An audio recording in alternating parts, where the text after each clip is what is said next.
बिस्मिल्लाहिर्रहमानिर्रहीम। पीपीएससी की advertisement number 6 आ गई है, जिसमें डिप्टी अकाउंटेंट की 60 सीटें अनाउंस हुई हैं। इसी तरह से चाइल्ड प्रोटेक्शन ऑफिसर की 26 सीट हैं सीपीओ की।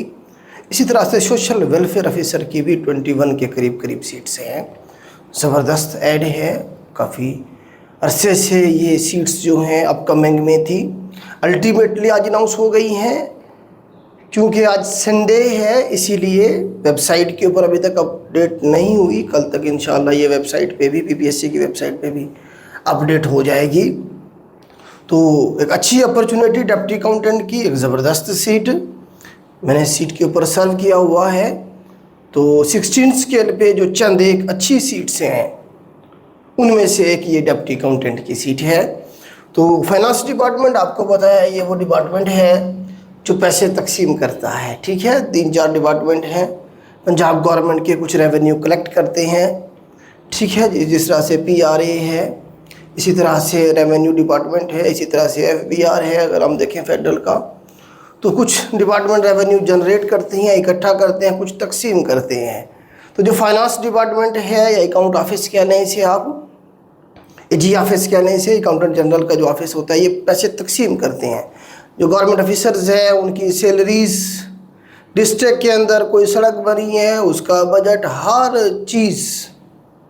ठीक है, डीसी ऑफिस का, एसी ऑफिस के जो खर्चात हैं सारे, डिस्ट्रिक्ट के अंदर गवर्नमेंट ऑफ पंजाब ने जितना भी पैसा लगाना है, चाहे फेडरल गवर्नमेंट ने, वो सारे का सारा अकाउंट ऑफिस से ही तकसीम होता है। और उसका जो सबसे छोटा यूनिट होता है वो डिप्टी अकाउंटेंट होता है। मतलब डिप्टी अकाउंटेंट ने ही जारी करना होता है, सिग्नेचर उसी के ही होंगे।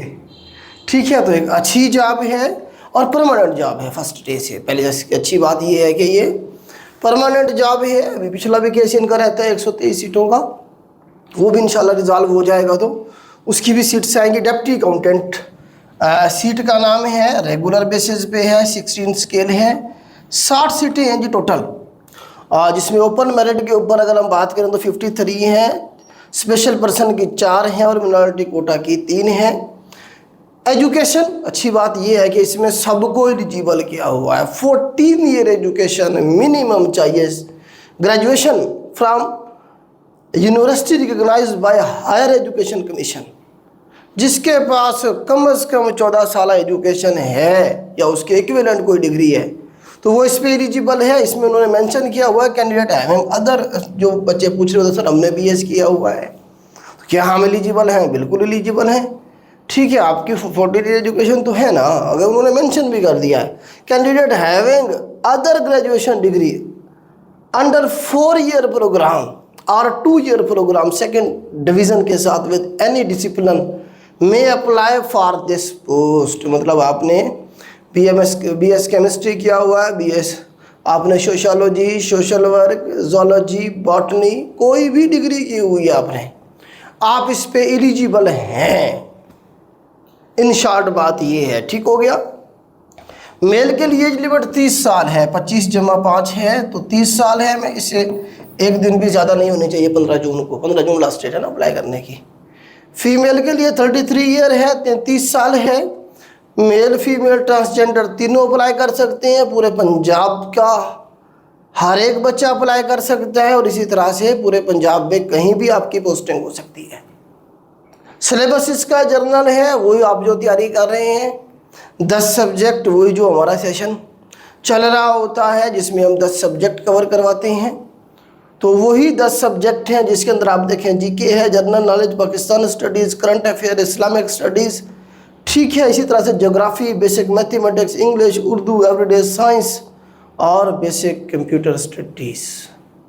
कोई 8-9 सब्जेक्ट बनते हैं। जो लोग ऑलरेडी तैयारी कर रहे थे, बहुत अच्छी बात है, उनके पास एक अच्छा चांस है, वो अपनी रिवीजन स्टार्ट कर दें आज से ही। इसके जो पेपर है वो जल्दी होगा, टाइम नहीं मिलना है इतना ज़्यादा। इसीलिए हम भी इसका जो बैच शुरू करने जा रहे हैं 7 तारीख से शुरू करने जा रहे हैं और 2 मंथ का हम बैच रखेंगे मिनिमम टाइम उसका, क्योंकि सिलेबस ज़्यादा है। 3 माह का हमारा होता है वैसे जर्नल जो सेशन होता है जिसमें यही सब्जेक्ट कवर होते हैं। लेकिन क्योंकि टाइम कम मिलेगा आप लोगों को, आज से अगर हम अंदाज़ा लगाएं, आज से जिस दिन एडवर्टाइजमेंट हुई है 15 जून लास्ट डेट अप्लाई करने की, 15 दिन ये भी साथ मिला के, तो आपको 1.5 से 2 महीने आराम से मिल जाएंगे इसके एग्ज़ाम में। मिनिमम टाइम है, मैक्सिमम जितना मिल जाए, ठीक है। तो इसीलिए हम भी 2 मंथ का जो बैच है उसे प्लान करेंगे और उसमें हम क्लास जो है 2 रखेंगे एक टाइम में, मतलब एक दिन में 2 लेक्चर हुआ करेंगे, 2 सब्जेक्ट आपके चलेंगे ताकि आपका सिलेबस कवर हो जाए। वरना एक लेक्चर चलाएंगे तो पॉसिबल ही नहीं है कि 2 माह में सिलेबस मुकम्मल हो इसका, ठीक है। तो 7 जून से इसका बैच हमारा शुरू हो रहा है, ठीक है। इसी तरह से सीपीओ की चाइल्ड प्रोटेक्शन, इसी पे तो मैंने सर्व भी किया हुआ है, तो मुझे इसके बारे में अच्छे से आइडिया है। सारी चीज़ें ऑलमोस्ट मैंने बता दी। इनका जो पैकेज है, पैकेज के हवाले से जो है थोड़ा सा मैं मोहतात उसमें बताता हूँ, क्योंकि 2020-21 की बात है जब इसमें सर्व कर रहा था, उस वक्त तो पैकेज कम था। अभी पैकेज काफ़ी बड़े हैं और रेगुलर बेसिस पे जो जॉब्स होती हैं उनके पैकेज कम होते हैं, क्योंकि उनके वो जो बाकी चीज़ें हैं वो कट रही होती हैं। तो इसका पैकेज आपका अराउंड अबाउट 60 से 70 के दरमियान में होगा, क्योंकि रेगुलर बेसिस पे, अगर कॉन्ट्रैक्ट बेसिस पे होती तो इसी का पैकेज 1 लाख प्लस होना था। कॉन्ट्रैक्ट वालों का पैकेज ज़्यादा होता है, रेगुलर बेसिस पे जो जॉब्स आती है उनका पैकेज कम होता है, ठीक हो गया। चलें आगे चलते हैं। चाइल्ड प्रोटेक्शन ऑफिसर, लास्ट जब ये सीटें आई थी 3 सीटें थी, मैंने इंटरव्यू दिया था, मुझे याद आ रहा है, वेटिंग में था मैं। तो अभी सीटें बहुत ज़्यादा हैं, 26 सीटें हैं जी, ज़बरदस्त। तो 26 सीटें जो हैं चाइल्ड प्रोटेक्शन ऑफिसर, सीपीओ कह सकते हैं इसे आप, ओपीएस वाला सीपीओ नहीं, ये चाइल्ड प्रोटेक्शन ऑफिसर जो होता है।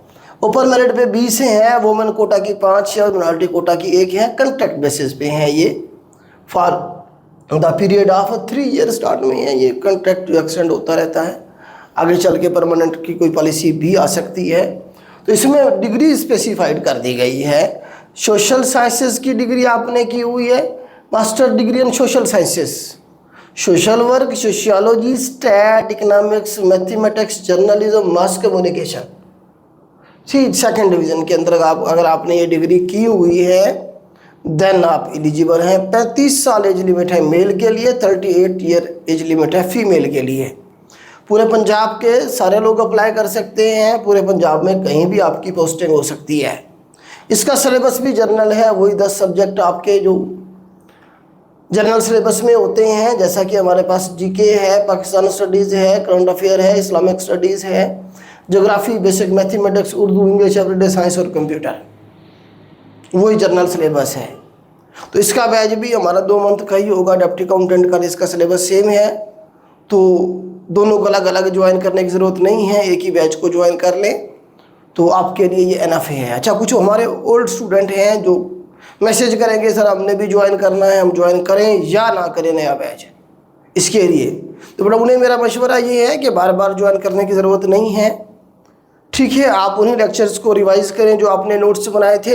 हाँ, टेस्ट सीरीज ज्वाइन करना चाहे तो कर ले, उसमें यह है कि आपके जो सारा जो सिलेबस है वो रिवाइज हो जाएगा। दूसरा, साथ में पास्ट पेपर करें, मैक्सिमम जितना कर सकते हैं। इन 2 चीज़ों को लेके चलें, लेक्चर प्लस पास्ट पेपर 100% कर लेते हैं तो आप इजीली शॉर्टलिस्ट हो जाएंगे और रिकमेंडेशन तक पहुंच जाएंगे। ये 2 सोर्स लेके चलें, इंशाल्लाह हो जाएंगे आप। आगे चलते हैं।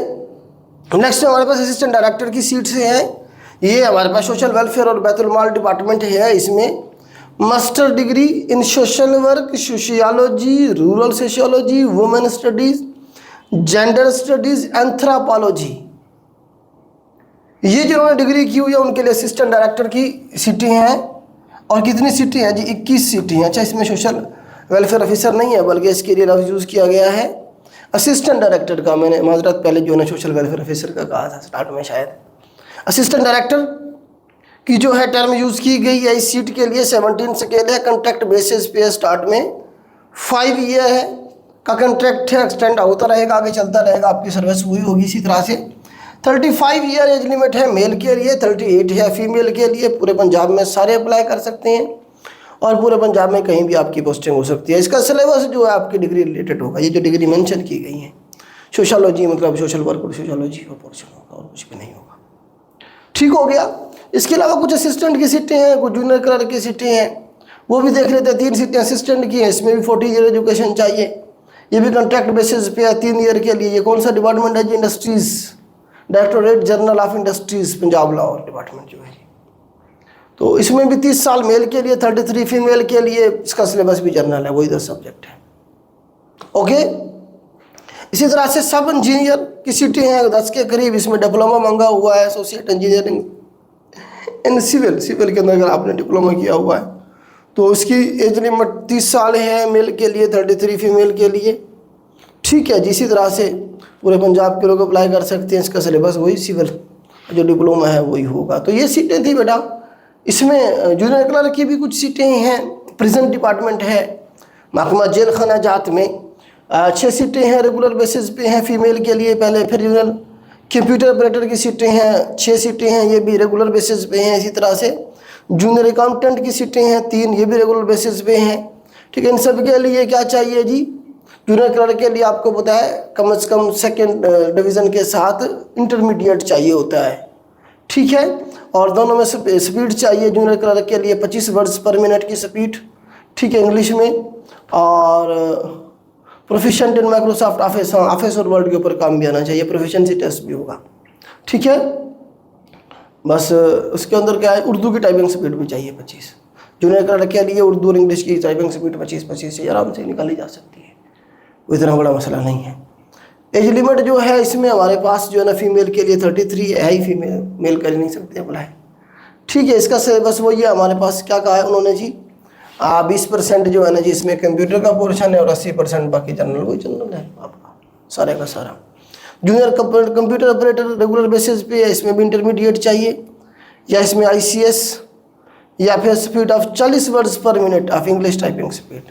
जूनियर कंप्यूटर ऑपरेटर पे 40 स्पीड चाहिए, जूनियर क्लर्क पे 25 चाहिए उर्दू और इंग्लिश की। इसमें सिर्फ इंग्लिश की है, आगे वही है सेम सिलेबस, वही जनरल होगा इसका। ठीक है, तो ये सीटें थी बेटा। एक अच्छी एडवर्टाइजमेंट है, काफ़ी दिनों के बाद आई है। आप लोग पूछते थे कब आएगी एडवर्टाइजमेंट, में आप कहता था कि बेटा आएंगी इंशाल्लाह ईद के बाद। तो अच्छी शुरुआत है। इसी तरह से अगर सीट्स आती नहीं तो बहुत सारे जो हमारे बेरोज़गार नौजवान हैं इंशाल्लाह वो रिकमेंड हो के जो है अपने रोज़गार पे चले जाएंगे। तो आगे भी कुछ सीट्स आनी हैं। क्लोजिंग जो डेट है, लास्ट डेट जो है वो 15 जून है। 15 जून का इंतज़ार ना करें, बहुत सारे बच्चे आज से ही बैठ जाएंगे तैयारी करने के लिए। ठीक है, आज से ही बैठेंगे तो तैयारी होगी, क्योंकि जो पहले से बैठे हुए हैं और जो 15 के बाद बैठेंगे उनमें डिफरेंस होगा। जो आज से बैठ जाएंगे वो भी कुछ ना कुछ कवर कर जाएंगे। तो ये बेटा एडवर्टाइजमेंट थी। और हमारा बैच जो ऑलरेडी मैं बता चुका हूँ कि इंशाल्लाह 7 जून से शुरू हो रहा है। कब से? 7 जून से शुरू हो रहा है। क्लास की जो टाइमिंग है 8 बजे से 10 बजे तक है। और इसमें ये है कि आपकी जो क्लासेस हैं स्पेशली डेप्टी अकाउंटेंट के लिए और चाइल्ड प्रोटेक्शन ऑफिसर के लिए हम 2 क्लासेस रखेंगे। एक हम 8 बजे रखेंगे, एक हम 5 बजे रखेंगे, 5 से 6:30 तक या 6 से 7:30 तक, क्योंकि सिलेबस कवर करना है, सिलेबस ज़्यादा है। तो डेली का 2 लेक्चर आप लोग कर सकते हैं। चलिए हम कर सकते हैं तो आप भी कर सकते हैं। अगर सीट निकालनी है तो इतना टाइम निकालना पड़ेगा आपको। ठीक हो गया, आज के लिए इतना ही। अल्लाह हाफिज़।